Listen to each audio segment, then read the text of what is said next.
And welcome everyone to a brand new episode of Rock M Radio. This is the beginning of Dive Cuts. We're in season 8 already, and if you are tuning in for the first time, we are the only Missouri basketball podcast on the entire internet. How about that? I'm your host, Sam Snelling. If you're watching us on YouTube, you can see me on your left. Please take a moment to hit the like button below. If you haven't already, hit the subscribe button so we can sort of help this channel grow a bit. And then on the right side of your screen is Matt Watkins. Matt, how are you? Doing good. How are you? I have many complaints at the moment, but we're gonna keep this show light because they're not really Missouri basketball related. We are just in the early stages of what I think both of us would kind of consider our basketball preseason. It is October 3rd. It's Thursday evening, and you and I are going to talk about Missouri basketball when a whole lot of other people are actually thinking about this Missouri football game that's going to happen on Saturday morning at Kyle Field. But our official sort of preseason coverage kicked off on Monday with some of our player previews. You and our colleague Matt Harris have been hard at work on getting those primed and ready to go. In the meantime, I have been plugging away at the SEC team previews. So we're going to have a really good look at what Missouri has and what the rest of the SEC has. Without a whole lot of Missouri basketball news to talk about at the moment, I mean, I guess we could bring up that we're still kind of where we were 2 weeks ago with Davion Hannah. Mizzou seems like they're in a good spot there. He's taking another visit, or did he took a visit to Cincinnati, and I think that's the rest of the visits that are done. He did cancel a visit to Pitt. And so I think we're at the stages now where we're sort of expecting a decision. I don't know, at some point. But no real news there. So we're going to talk about actual basketball that's going to be happening in really just about a month. You spent a lot of the offseason going through and trying to project the entire transfer class, the SEC. The final work was impressive. It was a lot to get through for you, but we do have like it helps have a general idea of what the rest of the league is going to look like. And then on top of that, you went into even further detail on the Missouri basketball Tigers, and that's something that you've recently put up on the Rock M Plus forums. If you are not subscribed, go ahead and subscribe. rockm.plus on the interwebs, and the forums, which are just upgraded, look great. And Matt Watkins has his projections there. So let me we can pull those up. So what was the sort of thought process when you were kind of going through, and what were you trying to accomplish when you're kind of going through these things? Well, the idea here, at least for me, is that going into a season, you kind of have an idea of what you're looking at as far as the roster, who's going to play what minutes and what have you. But I tried to get a little bit more specific than that, and I've used several methods to create my madness. But in a very general sense, the coaching staff has kind of established a playing rotation. With Mizzou, it's a little bit deeper than most teams. Last year got a little funky due to injuries and underperformance, but you can basically bank on 10, 11 guys in a Dennis Gates team, or a Leonard Hamilton team for that matter, playing each night. And those two coaches I've found have been pretty similar, at least up until last year. You don't see a whole lot of guys playing over 30 minutes a game. That's a rarity. When you get down to the 9th, 10th, 11th players on the bench, they're not just coming in during mop-up time. They're playing first half minutes. Obviously, they're not playing as much as the guys at the top of the rotation, but that's why it's important to kind of get a feel for what team you're looking at and how many minutes are kind of distributed down the ladder. with Mizzou, for returning players, I looked at kind of how they were used last year. Went back and looked at a little bit of projections. Well, not projections, actually. In this one, I looked at a little evidence of how freshmen would translate to sophomore seasons during the Hamilton regime in Florida State to kind of get an idea of how many more minutes that they're expected to get, how much better they get. Published all that way last winter during the midst of the winless conference season. That's available on Rock M Nation if you are really interested in it still. But then I kind of looked at the players individually about what attributes they have, how they can fit with one another. And finally, what I did with the transfers with the SEC, Mizzou as well, I went and comped each incoming player to a group of 10 most similar transfers over the last 3 years.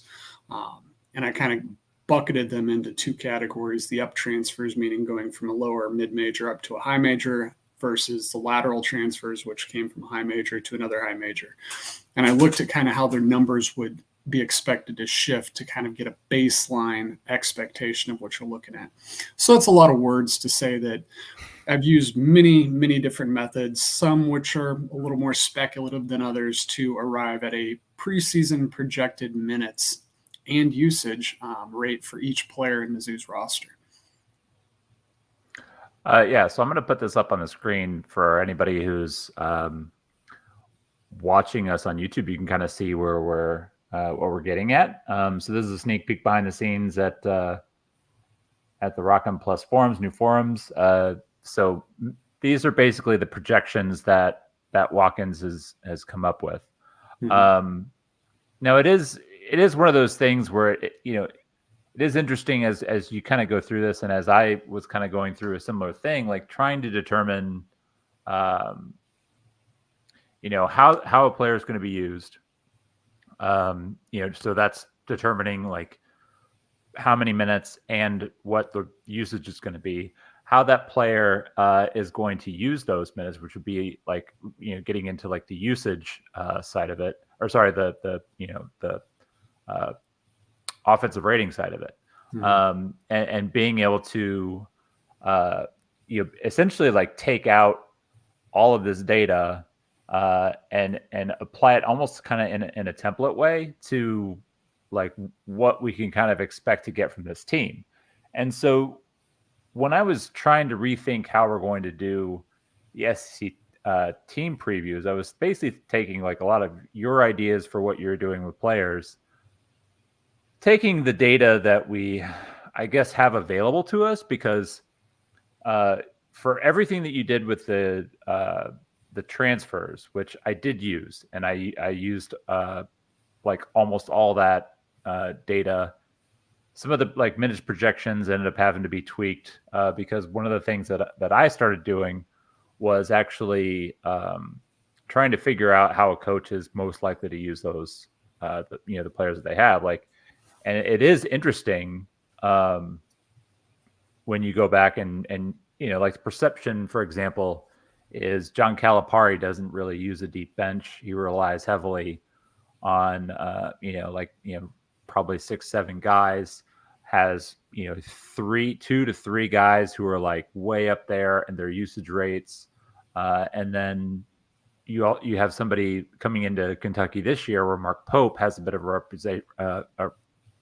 reputation of being a guy who's going to use a deeper bench, and he's not going to have anybody who's super high usage. And so when you look at the construction of everybody's roster, it's sort of easy to figure out, where those things can slot, with some obvious, I guess, questions on, maybe this guy's going to be in slot, like looking at Missouri as an example. Like, I think everybody sort of figures that, our top 3 are going to be, Perkins, Mitchell, Bates. Once you get past that, there is some assumptions that we're making. Like, I think you and I, like, we mostly agree on a lot of this stuff. And it's like, okay, like, Caleb Grill is going to, be a little bit more of a fixture because obviously he's got a lot of experience. Coaches like experience. He doesn't screw up a lot. Coaches like that. versus somebody like Honor Boateng, who maybe has a higher ceiling, but brings a lot more variance into the equation when you play him more. And with Caleb Grill, we have last year as direct evidence of that, which is one of the helpful things. Right, yeah.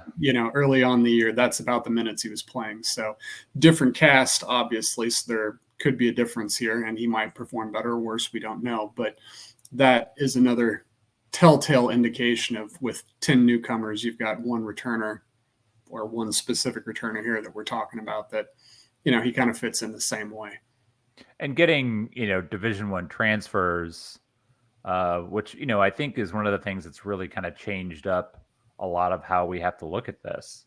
And for anybody that didn't listen or hasn't listened yet, I would recommend going back and listening to the interview that I had with Ken Pomeroy last week, where we got into a little bit of this and trying to determine, like the impact of transfers, because you do have more information on, how this player is going to perform. Now, clearly, like, Marquez Warwick, as an example, as a guy who's coming from, a heavy load playing at Northern Kentucky to a much sort of more reserved role at Missouri. He's not going to need to play 80 to 90% of the minutes. He's not going to need to be, 30% usage. Missouri just needs him to be, available and efficient, and probably play about half the time, which is why he's kind of coming in at about 51% of the minutes. But it is one of those things where it's a lot easier to guess how a player like that will be able to step in, with a lesser role than even a guy, looking at kind of the bottom, like, Marcus Allen or Teo Barrett or Trent Burns, guys who, we're all very excited about, but still have a lot more unknowns. Right. Yeah, for sure. And that was also helpful when I was going through and making comparisons for all the transfers. You kind of got an idea for how things worked as far as taking a Marquez Warwick, moving up to the high major level. There's a lot of guys, believe it or not, that have somewhat similar profiles to him, moving from a low major to a high major. And you can kind of see how those guys move. And most of the time, you're going to see what we've projected here, a guy who drops down in minutes, takes a couple fewer shots, but actually gets more efficient in the process. This is all, again, posted on Rock M Plus, but if you want more details on this, but there's several comps that I got from Marquez Warwick that are almost right on the head as far as what they did in their last season, and how those guys translated. It was pretty similar. I mean, there weren't guys who were going off and becoming NBA players all of a sudden, and guys who just completely fell off the radar. Sure, there's a couple out of a huge swath of players, but for the most part, you can kind of see how they're going to project up. Granted, it depends on which team they're going to, what the team needs. But with Mizzou next year, I mean, they've imported a lot of talent between the freshmen and the transfers. So I don't think it's, absent injuries or off the court issues or what have you. I don't think it's going to be a situation where a guy like Warwick is asked to, like, here's the ball, go score for 40 minutes. I don't think it's going to be that type of situation. And those are usually where the guys either really overachieve or really fail for his profile. So that's kind of how I looked at it for each and every one of the incoming transfers. And, Tony Perkins and Mark Mitchell didn't have a whole lot of comps, which is a good thing. Those guys are pretty rare.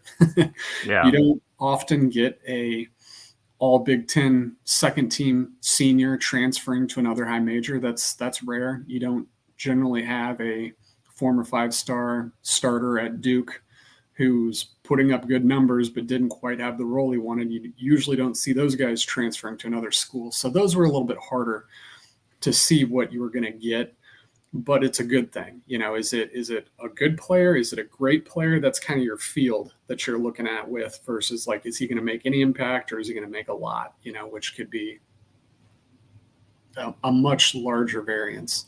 But that's enough nerd talk on that.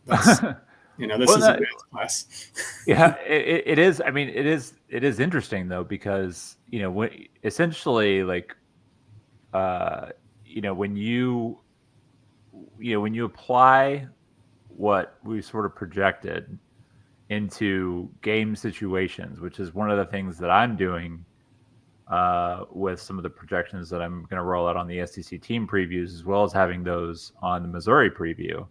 And I just completed the Missouri preview. What I thought was funny is, like,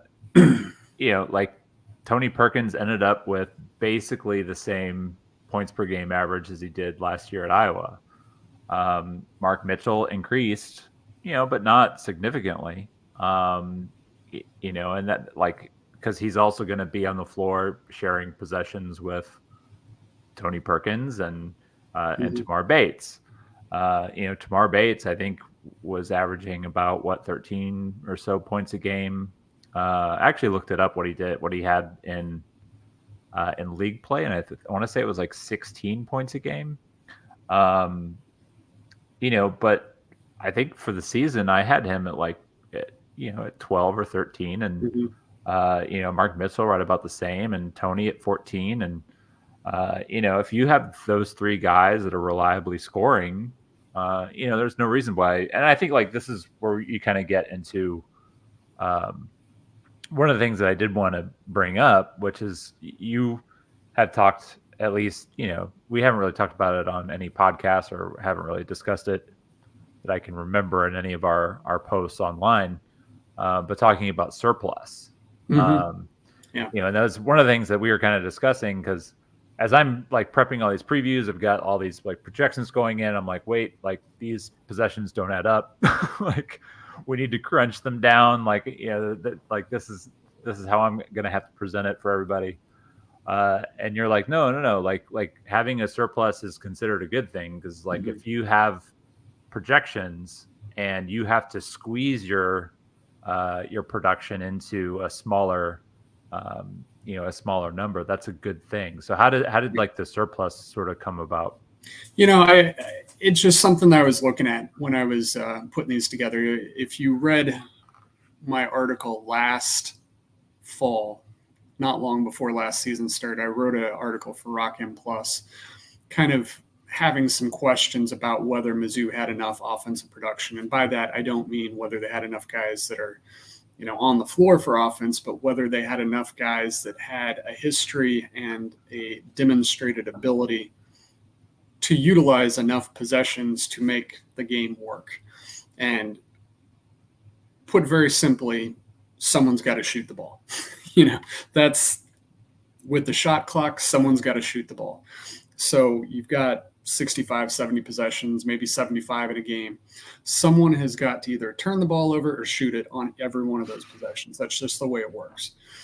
The way Mizzou's team was built last year is that they had a lot of guys who fell lower on the usage rate spectrum. And what that means simply is those guys didn't end enough possessions to really make the math work. So you kind of had to stretch, say, a Nick Honor. I think he was at 13 or so % usage when he was on Kobe Brown's team. Last year, he was pushing up towards 20%.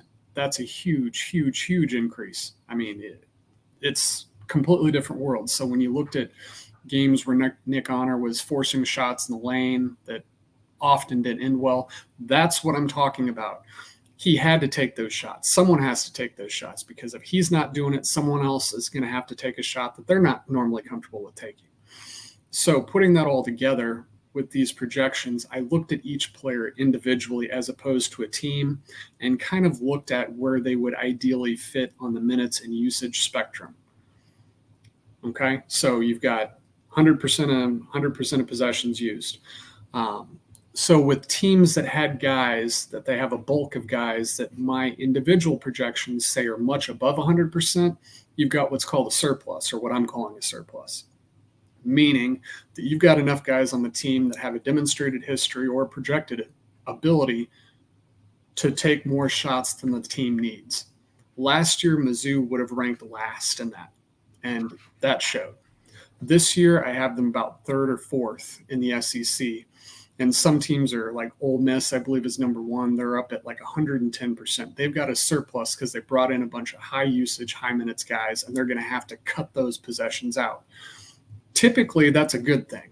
It can end up bad if you've got guys arguing over shots. It can lead to locker room issues. But from an offensive numbers perspective, that's a good problem to have, because if you've got a guy like, say, Tamar Bates, who last year was overextended a little bit, like, hey, stop taking this bad shot. Stop taking this bad shot.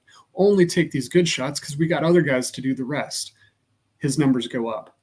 That's optimal. So Mizzou's in a good position, but they've kind of got to massage the egos, so to speak. You've got to keep a good locker room in that situation when, Marquez Work's coming over and he's the all-time leading point scorer at Northern Kentucky. He's used to putting up shots. If he buys into, hey, you're more of a secondary guy, great. Same with Jacob Cruz, who's letting it fly left and right. Everything we've heard, those guys have bought in, but it's the preseason, So once the bullets start flying, once shots going up, shots start going up, things can get a little hairy, especially if you're not winning. But that's kind of just my weird thought process of this, that a surplus, an extra amount of projected possessions is good. Last year, Mizzou did not have that. Even when I tried to stretch the numbers, say like, oh, let's move this guy up to take a few more shots a game, you're getting right at the bottom of the league. And if you didn't do that, you were well below everyone else. And I'm not using that as evidence to say that's why Mizzou was winless in the conference. But when you take out a Caleb Grill and a John Tonje, guys who figured prominently into that, it's not easy, or it's not hard to see how this thing unraveled real quick. I mean, it was stretched to the max, and you pull two threads out, it's gone. Where this year, I'm not saying you want to lose anyone, but you have a little bit more cushion if a guy's not performing, if a guy has an ankle injury, and misses a few games. It's less likely that you're going to have everything just kind of fall apart from an offensive perspective. Right. And I think like that's, one of the things that I, wanted to kind of get to is this idea of, obviously like we all had to sit through and watch last season. I think most people that are reasonable understood the impact of losing, Caleb Grill and whether Tanji was fully healthy or not is sort of, beside the point. Like you didn't get what you thought you were going to get from him either way. And I think, when you then factor into, okay, now we're going to have to just pump possessions through Sean East. We're going to have to scale up Tamar Bates. And we're going to have to use Nick Honor in ways that Nick Honor is never really been good at, like driving the ball to the basket and, things like that, versus now, very much so 1 through 15, regardless of, how you feel about the freshmen, those guys are, at least, athletic Division I bodies. And I think like this kind of gets into one of the things that I was kind of talking with Matt Klein about on our podcast was not only like taking this team and what are they going to do offensively, but how are they going to close the gap on areas where they've been so bad, he, I think it's impossible not to kind of admit that, he's watching the same things that we're watching. So it's obvious, that it was very important for them to not only have, guys who could score the basketball, but guys who could defend, guys who could force turnovers, and guys who could rebound. And like it's so obvious. Like you look at, Perkins Mitchell, you look at Caleb Grill, who was a great rebounder. Jacob Cruz was, a good rebounder, last year. You have athleticism in the freshman and sophomore classes and length, and you have, Josh Gray, who, has a reputation of being a great rebounder. So it's one of those things. Like if they're able to somehow like, okay, now we're stopping the loss of possessions that we're getting on the defensive end, and now we have a surplus of offense on the offensive end. It's one of the reasons why I think you and I both sort of feel that Missouri may be one of the more overlooked teams in the SEC. Yeah, I would agree. I would also say that the SEC is a tough league this year, and there's a lot of teams. I'm a buyer on Alabama. I might surprise you to hear me say that. I think Nate Oates will still manage to underachieve somehow because of him. Sorry, that's just how I feel. Well, right, like there's, I mean, I'm not going to get into the whole league, but just, with respect to Alabama, it's almost easy to overlook because they did make the Final Four last year. Like they were horrible on defense the entire year, and they did not exactly finish in the top 5 at KenPom or anything. Like they were still only 14th in KenPom because their defense was so bad, and it's not even like they figured it out defensively. Right. Like the defense was still not great. They just got kind of lucky when North Carolina, RJ Davis couldn't hit a 3, and they barely beat that team. So it's just okay, we always oversell teams in March, like what they did in March. If it's a team that makes a run,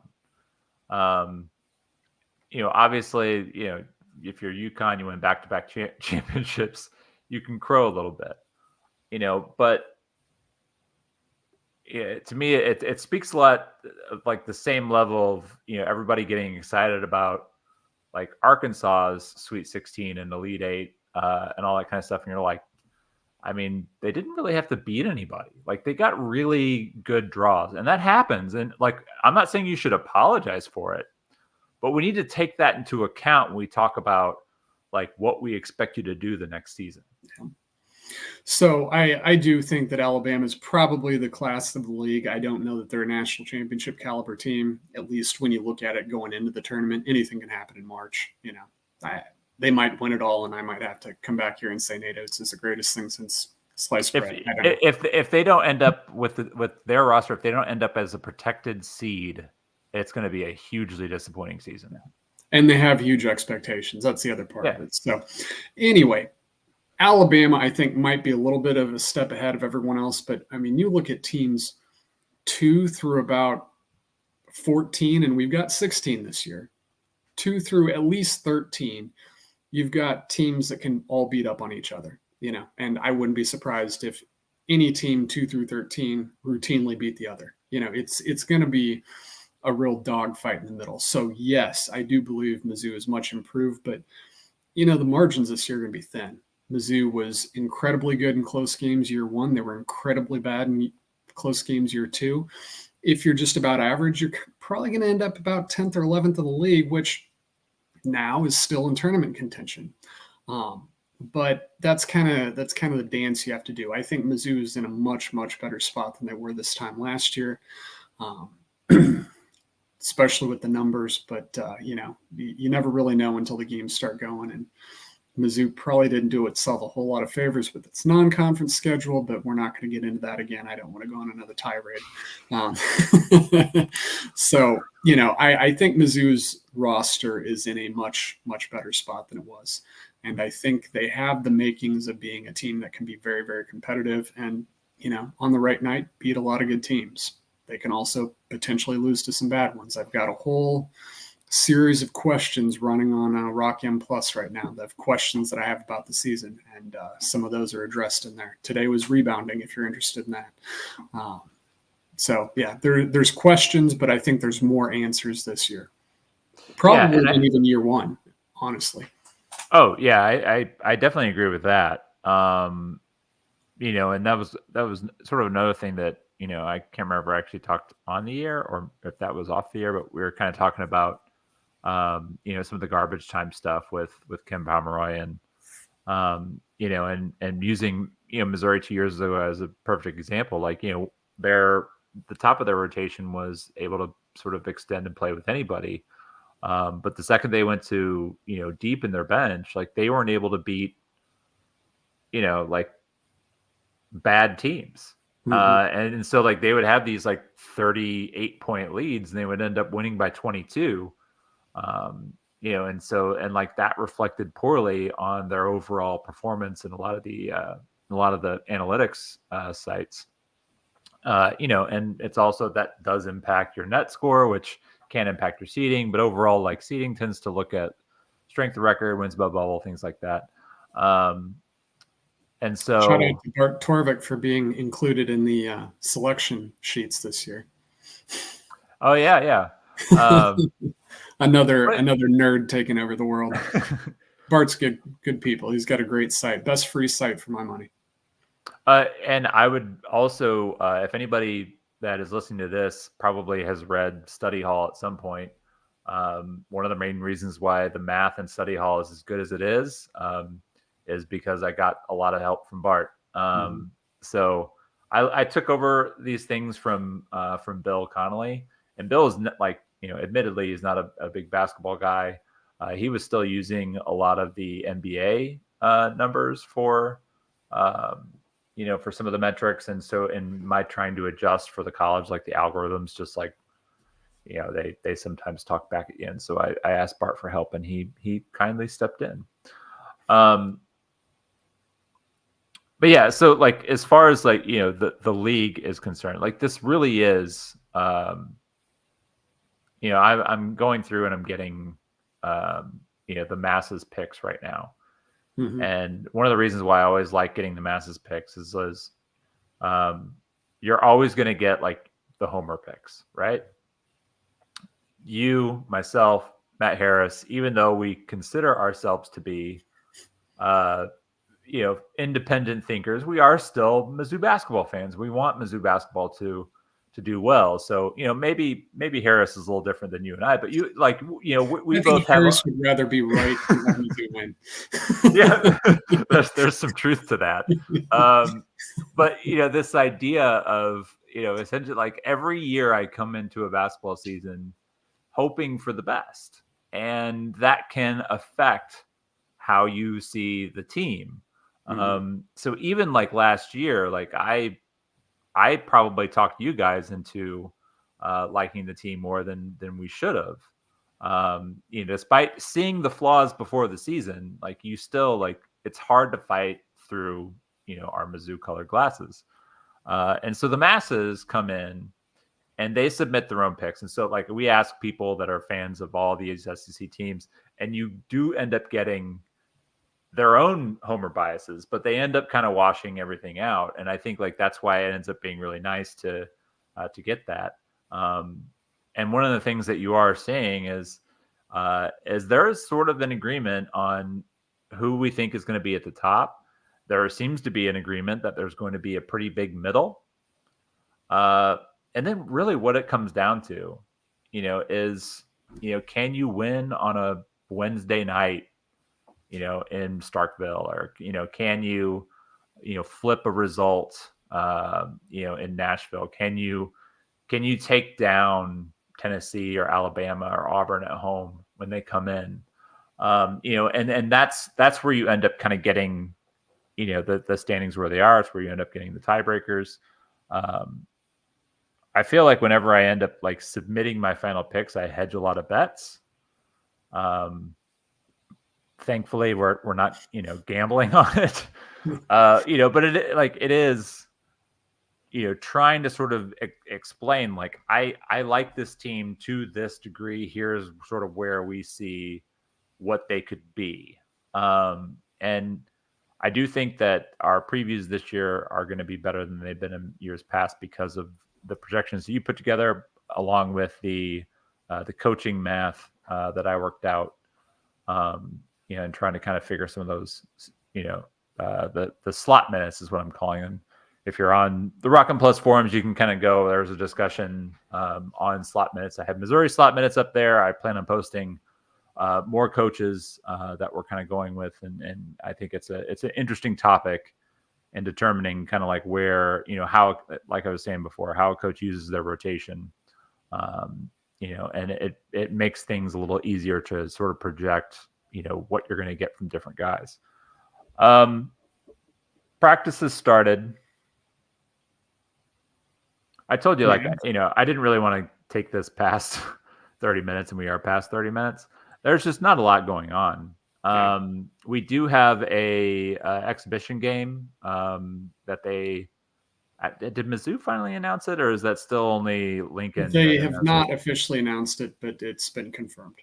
Yeah, it's we've confirmed it through sources. Sources. It is happening. Yeah, hashtag sources. It is happening. It is the same day as a football game. I think they're trying to determine when the football game is going to be played to.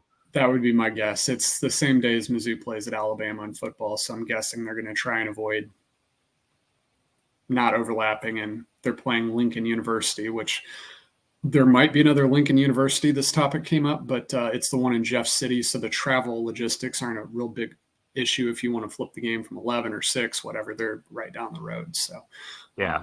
My guess is that's probably playing into why that matchup happened on that day, and they're going to be a little flexible with the timing. And I mentioned on Twitter that if you're Mizzou, I think a great deal would be to have the exhibition game and then have a watch party for the football game there. Get some concession sales and have some folks in there watching and enjoying it together since it's a road game. Big road game for the football team. So that could be a fun afternoon, but we'll see. They have. I'm not sure if you've had the podcast since then, but they have had one big nod to the fans with the new uniforms, and by new. Oh yeah. So I think Matt Harris is very excited about it. That's the only thing that gets him excited is fabric. Yeah, it's vintage uniforms. I think you're probably getting between, maybe not the transfers so much, but I think you're kind of getting a little bit of a nod to the fan base there. We had a tough season. Yes, we know you guys like these. Here they are. Which is, it's a good thing. I think that shows that the powers that be are receptive to acknowledging that last year was a bit of a disaster, and they want to keep the fans engaged to the extent that they can. And I think that's oddly it's a big thing. So people love those things. I think it's more that Mizzou was good when they wore them than it is actually the aesthetics. I think they're very fine, but people love them. So I say it's fabric. Put them on. What better way to get the fans excited than to just line up quad 4 opponents through the entire month of November? I swear. But they're wearing the uniforms everyone likes. Yeah, the uniforms get people excited. The opponents maybe not. Yeah. I mean, I'm an admitted critic of uniform choice, especially with the football program. But credit to Dennis Gates. He's already surpassed Eli Drinkwitz in his quest for finding a palatable and elite uniform combination. I don't know what he has against the Block M. I don't know another school that wears those on the helmets that has bigger brand recognition than Mizzou. So I say go for it. It's on our freaking hill. Yeah, I will say, other than the sort of flames, I guess they're supposed to be like tiger stripes on the shorts. Oh yeah, those are bad. I really like their uniform redo that they had a few years back. I still like those uniforms. I think they're good uniforms. I think the black and white ones are both sharp. Sans flames. Yeah, I know the gold.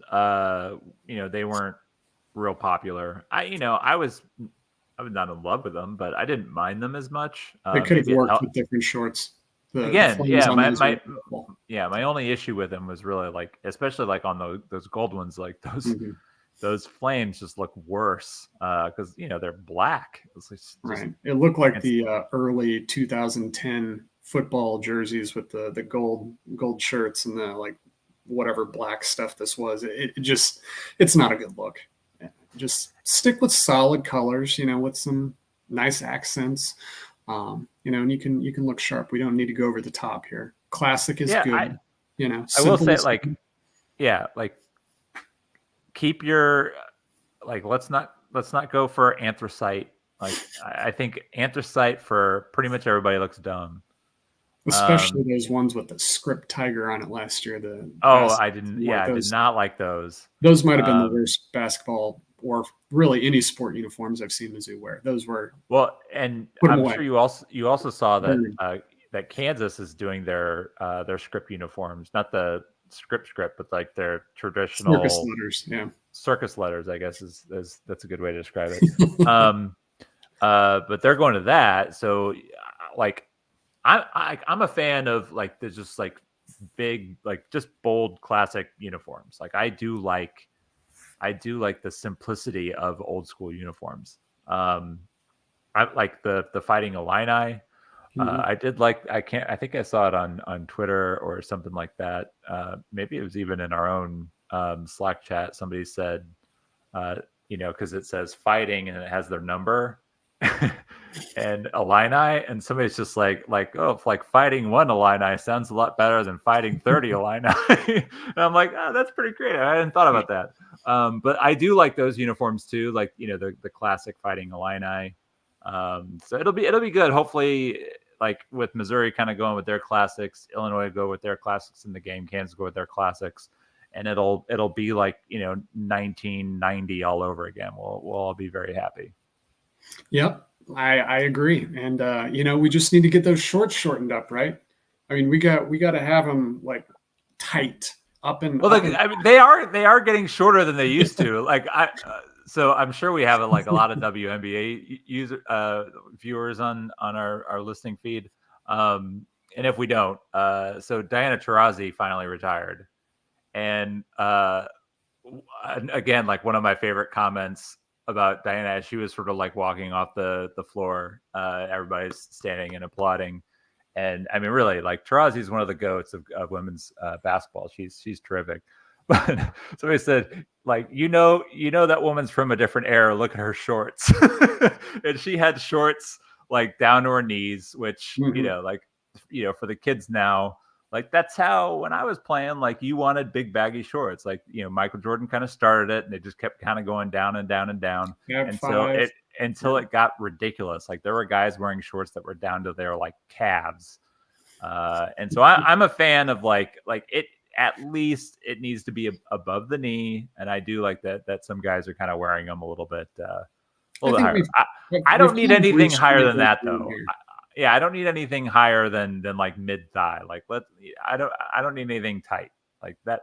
Having worn those when I was like early in high school, like I do not want those uniforms. I think we've kind of reached a good point in the basketball world where we've went from really short to really long, and now we're just kind of right. The length isn't and the bagginess isn't really notable. They're just shorts, and I think that's a good point. But to really get back to the early '90s uniforms, you got to have those, where the shorts are like this long, and on a big guy, that's rather, you go back and look at some of those pictures, and it's like I don't even think that guy needed to wear a jockstrap. It's like wearing bicycle shorts, and it's no joke.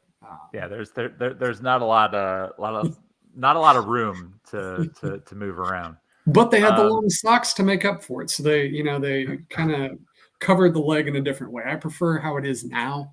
I'm more.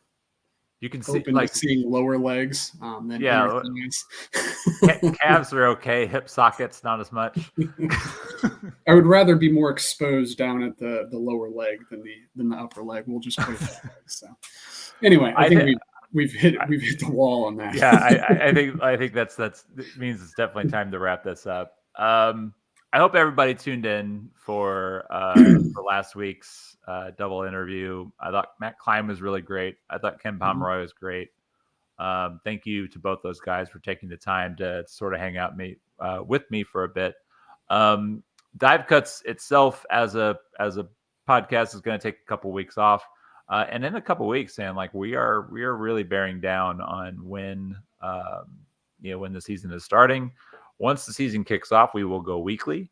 What day that happens, I don't know. We're still going live for Rockin' Plus subscribers. We will most likely stick with that plan. I don't know if it'll be Thursdays. The preseason, it kind of moved around, or early season kind of moved around because they don't have like the set league schedule, which is usually Tuesday, Wednesday, and Saturday.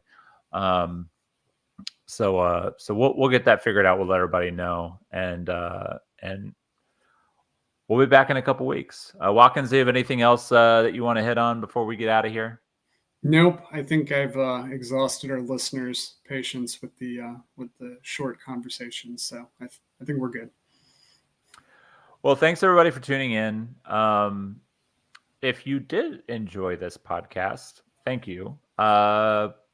Make sure that you're subscribed to the podcast feed wherever you download and listen to your podcast, whether that's Apple Podcasts, the Google Play Store.